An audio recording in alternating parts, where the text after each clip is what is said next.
በዓለም ዙሪያ የተከናወኑና ከፍተኛ ትኩረት የሳቡ ናቸው ያልናቸውን ዋና ዋና የዓለም አቀፍ ትኩስ ዜናዎችን አሰባስበን ወደ እናንተ ልናደርስ ቀርበናል። እስከ መጨረሻው እንድትከታተሉን ከወዲሁ የጋበዝናችሁ። አሁን ወደ ዕለቱ ዜናዎች። አበይት አርዕስተ ዜናዎች። በትግራይ በኢትዮጵያ ፌዴራል መንግስትና በኤርትራ መካከል ያለው ወታደራዊ ፍጥጫና የፕሪቶሪያ ስምምነት መናጋቱ በከፍተኛ ሁኔታ ስጋት መደቀኑ ተነገረ። አሜሪካ በኢራን ላይ የኢኮኖሚ ዴይ በማለት የጠራችውን አዲስና አስከፊ ማዕቀብ ማወጇን ተከትሎ የሆርሙዝ ወሽመጥ የጦርነት ቀጠና ሆኗል። በኢራን፣ ሩሲያ፣ ዩክሬን እና ሊቢያ ግጭቶች ምክንያት በአሁኑ ወቅት ከዓለም አቀፍ የነዳጅ አቅርቦት ውስጥ ግማሽ ያህሉ ከጦርነት ቀጠናዎች እየመነጨ መሆኑ ታውቋል። በአሜሪካና በካናዳ መካከል የተጀመረው የንግድ ጦርነት ተባብሷል። ፕሬዚዳንት ዶናልድ ትራምፕ በካናዳ ተሽከርካሪዎች ላይ የ50% ቀረጥ ለመጣል ዝተዋል። የሚሉትና በስተመጨረሻ ደግሞ የአሜሪካ መንግስት ከ2016 እስከ 2026 ባለው ጊዜ ውስጥ የተሰጡ ከ200,000 በላይ የቢዝነስና የቱሪስት ቪዛዎችን ለጥገኝነት ጠያቂዎች በጅምላ ለመሰረዝ ማቀዳቸው ይፋ ተደረገ። የሚሉ ዜናዎችን እናቀርብላችኋለን። ጤና ይስጥልን። በድጋሚ እንደምናላችሁ ውድ አድማጭ ተከታታዮቻችን፣ አሁን ወደ ዝርዝር ዜናዎቹ።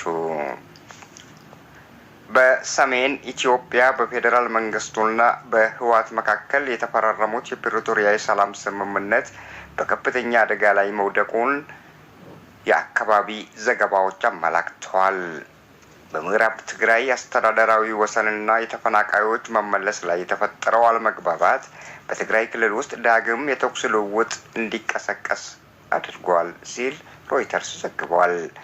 በትግራይ ያሉ ታጣቂዎች የኤርትራ ጦር በድንበር አካባቢ መገኘት ስጋት ስለሆነብን እንዲሁም ምዕራብ ትግራይ ስላልተመለስን መሳሪያ አንፈታም ማለታቸውን ተከትሎ ፍጥጫው በርትቷል። ዛሬ ይፋ የሆነ አዲስ የሰብአዊ መብቶች ሪፖርት እንደሚያሳየው ደግሞ በአማራ፣ በአፋር እንዲሁም በትግራይ ክልል ከተሞች ውስጥ ከ60 በላይ የሚሆኑ የሕክምና ባለሙያዎች በአምቡላንሶችና በጤና ተቋማት ላይ የጦርነት ጥቃት፣ ዘረፋና የታጠቁ ኃይሎች ቁጥጥር እንደደረሰባቸው ሁማን ራይትስ ዎች አስታውቀዋል። የዓለም የጤና ድርጅት WHO በአካባቢው እየጨመረ የመጣውን የተመጣጠነ ምግብ እጥረት ለመከላከል የአስቸኳይ ጊዜ ምላሽ እቅድ ይፋ አድርገዋል። በአሜሪካና በኢራን መካከል ያለው ወታደራዊና ዲፕሎማሲያዊ ጦርነት ዛሬ ወደ ከረረ ምዕራፍ ተሸጋግረዋል። የአሜሪካ ገንዘብ ሚኒስቴር ስኬት ቤንሴት የኢራን የኢኮኖሚ ህይወት መስመር ሙሉ በሙሉ ለመቁረጥ ያለመ አዲስ ሰፊ ማዕቀብ አውጀዋል። ከቴህራን ጋር ግንኙነታቸውን በማያቋርጡ ሀገራት ላይ ጠንከር ያለ የፋይናንስ ቅጣት እንደሚጣልም አሜሪካ አስጠንቅቃለች። የኢራን ምላሽ። የኢራን የደህንነት ኃላፊ ሙሁሴን ረዛኢ በአንጻሩ አሜሪካ ይህንን የኢኮኖሚ ጦርነት ከቀጠለችበት አሉ ኢራን በፋርስ ባህረ ሰላጤ በኩል የሚደረገውን የነዳጅ ኤክስፖርት በሙሉ እንደምታቆምና ማዕቀቡን የሚደግፉ ሀገራትን እንደ ጦርነት አጋር እንደምትቆጥራቸው አስታውቀዋል። የኦማን የውጭ ጉዳይ ሚኒስቴር በሆርሙዝ ወሽመጥ የባህር መስመር ዙሪያ ለመወያየት ዛሬ ቴህራን መግባታቸውም ተነግረዋል። ዛሬ የወጣው የሮይተርስ ሪፖርት እንዳመላከተው የሂሳብ ስሌት እንደሚያሳየው ከሆነ በዓለም ላይ ካለው የነዳጅ አቅርቦት ውስጥ 45 ሚሊዮን ባሬል በቀን ወይም ወደ 50% የሚጠጋው የሚመረተው በጦርነት በተጎዱ ሀገራት እንደ ኢራን፣ ሩሲያ፣ ዩክሬን፣ ሊቢያ እና ቬንዙዌላ ውስጥ መሆኑን አስታውቋል። ይህ ሁኔታ አሉ በዓለም ታሪክ ታይቶ የማይታወቅ የኃይል አቅርቦት ቀውስና የዋጋ ንረት አስከትሏል ሲልም ዘግቧል። በአሜሪካና በካናዳ መካከል የተደረገው የሁለትዮሽ የንግድ ንግግር ሙሉ በሙሉ መፍረሱን ተከትሎ የአሜሪካው ፕሬዝዳንት ዶናልድ ትራምፕ በካናዳ የሚመረቱ ተሽከርካሪዎች ላይ የ50% ቀረጥ ለመጣል ዝግጅት ማድረጋቸው ተገልጧል። አሜሪካ ከዚህ ቀደም በ$20 ቢሊዮን የካናዳ እቃዎች ላይ የ50% ታሪፍ የጣለች ሲሆን ካናዳ በተመሳሳይ መልኩ የአጸፋ እርምጃ ለመውሰድ እየተዘጋጀች መሆኑም ተነግሯል። የትራምፕ አስተዳደር በአሜሪካ ታሪክ ትልቁ የተባለውን የቪዛ ስረዛ እርምጃ ለመውሰድ አቅደዋል። በዚህም መሰረት ከ2016 እስከ 2026 ባለው ጊዜ ውስጥ የተሰጡና በአሁኑ ወቅት የጥገኝነት ወይንም አሳይለም ሲከር ጥያቄ ባስገቡ ከ200,000 በላይ የቢዝነስና የቱሪስት ቪዛ ባለቤቶች ላይ ቪዛቸው ሙሉ በሙሉ እንዲሰረዝ ይደረጋል ተብሏል። በሰሜን ኢትዮጵያ በፌዴራል መንግስትና በህወሓት መካከል በ2018 ዓመተ ምህረት የተፈራረሙት የፕሪቶሪያው የሰላም ስምምነት ሙሉ በሙሉ የመፍረስ አደጋ ተጋርጦበታል። በትግራይ ምዕራባዊ ክልል በሸረሪና አካባቢ በሱዳን ድንበር አቅራቢያ ላይ በኢፌዴሪ መከላከያ ሰራዊትና በትግራይ ኃይሎች መካከልም ከባድ የመድፍና የድሮን ጥቃቶች መፈጸማቸውን የሰብአዊ መብት ተሟጋቾች አረጋግጠዋል። በትግራይ ክልል መዲና መቀሌ አካባቢ በሚገኘው የአርሶ አደሮች ማሰልጠኛ ተቋም ላይ የተቃጣው የድሮን ጥቃት ውጥረቱን ይበልጥ አባብሶታል። በትግራይ ያሉ ወታደራዊ መሪዎች የኤርትራ ጦር በድንበር ላይ መገኘቱና ወልቃይት ጠገዴ ወደ ቀድሞ አስተዳደሩ አለመመለሱ ስጋት በመሆኑ መሳሪያ አንፈታም ማለታቸውን ቀጥለዋል። የኢትዮጵያው ጠቅላይ ሚኒስትር አብይ አህመድ መንግስትን ለመጣል በሚል በሀገሪቱ ያሉ 5 ዋና ዋና የብሔር ታጣቂዎች፣ የፋኖ ታጣቂዎች፣ የትግራይ ኃይሎች እንዲሁም የኦሮሞ ነጻነት ሰራዊት በምህጻሩ ኦላ የጉሙዝና የሶማሌ ክልል ታጣቂዎች መነጋገራቸውን የገለጹ ሲሆን እያንዳንዱ ቡድን የራሱ የፖለቲካ ፍላጎት ቢኖረውም በፌዴራል መንግስቱ ላይ በጋራ ለመቆም ማቀዳቸውን ዛሬ የወጡ መረጃዎች አመላክተዋል። ፊዚሽያን ፎር ሁማን ራይትስ የተባለው ድርጅት ዛሬ ባወጣው መግለጫ መሰረት በትግራይ፣ በአማራ እንዲሁም በአፋር ክልሎች ውስጥ ከ63% በላይ የሕክምና ባለሙያዎች አምቡላንሶች ላይ ጥቃት ሲፈጸም የተመለከቱ ሲሆን 57% የሚሆኑት ደግሞ የጤና ተቋሞቻቸው በታጠቁ ኃይሎች ተወረው ወታደራዊ ካምፕ እንደተደረጉባቸው መስክረዋል።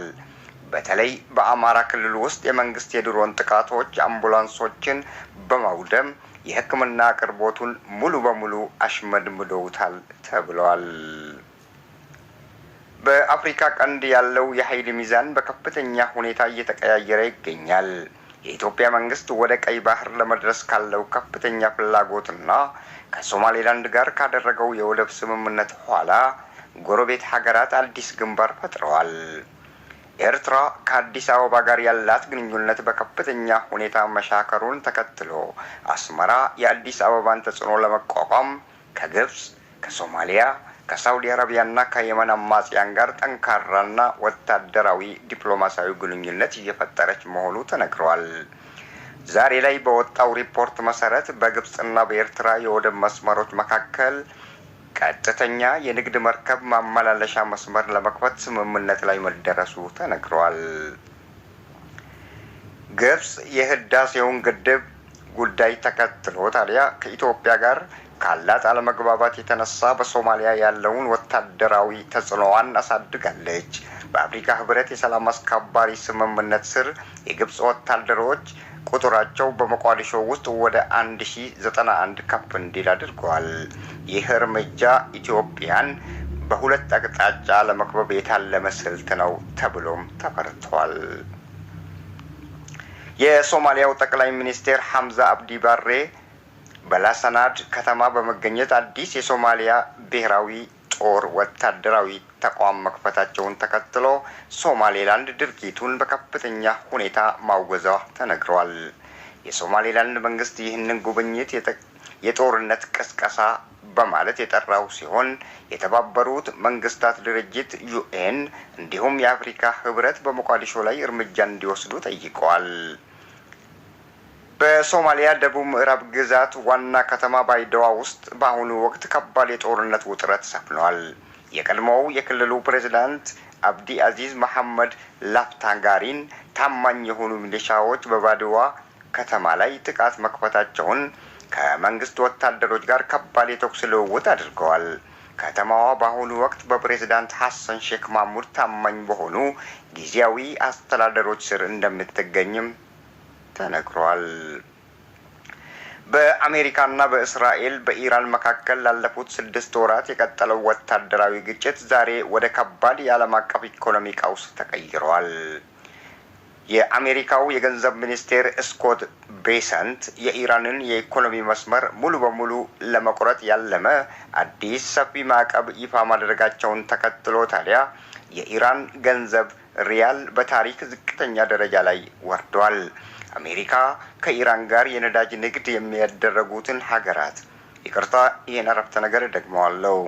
አሜሪካ ከኢራን ጋር የነዳጅ ንግድ የሚያደርጉ ሀገራትን በሙሉ በከፍተኛ ሁኔታ እንደምትቀጣ አስታውቃለች።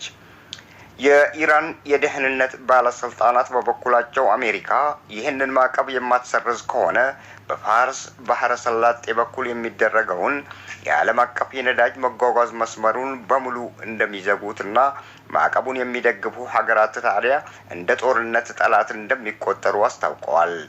በአሁኑ ወቅት የኦማን ዲፕሎማቶችም ግጭቱን ለማረጋገጥ ቴህራን ገብተው በመወያየት ላይ እንደሚገኙ ተነግሯል። በዓለም ላይ ካለው የነዳጅ አቅርቦት ውስጥ ግማሽ ያህሉ ወደ 45 ሚሊዮን በርሜል በቀን የሚመረተው በእነዚህ የጦርነት ቀጠናዎች እንደ ኢራን፣ ሩሲያ፣ ዩክሬንና ሊቢያ ውስጥ መሆኑን የዓለም አቀፉ የኢኮኖሚ ሁኔታ አረጋግጧል። በአሜሪካና በካናዳ መካከል ለቀናት ሲደረግ የነበረው የሁለትዮሽ የንግድ ስምምነት ድርድር ዛሬ ሙሉ በሙሉ ለመፍረሱ ዋና ምክንያቱ የአሜሪካው ፕሬዝዳንት ናቸው ተብሏል። ፕሬዝዳንት ዶናልድ ትራምፕ በካናዳ የሚመረቱ ተሽከርካሪዎች ላይ የ50% የጉምሩክ ቀረጥ ለመጣል መወሰናቸውን ተከትሎ ታዲያ የካናዳው ጠቅላይ ሚኒስቴር ጀስቲን ትሩዶ የአጸፋ ምላሽ ለመውሰድ በመዘጋጀት ላይ መሆናቸውን ገልጸዋል። ይህ የንግድ ጦርነት በሰሜን አሜሪካ ኢኮኖሚ ላይ ትልቅ ጉዳት ያደርሳል ተብሎም ተፈርቷል። ውድ አድማጭ ተከታታዮቻችን ለአሁኑ ያሉን ዜናዎች እነዚህ ናቸው። በሌላ ዜናዎች እስክንገናኝ ድረስ ቸር ያገናኘን።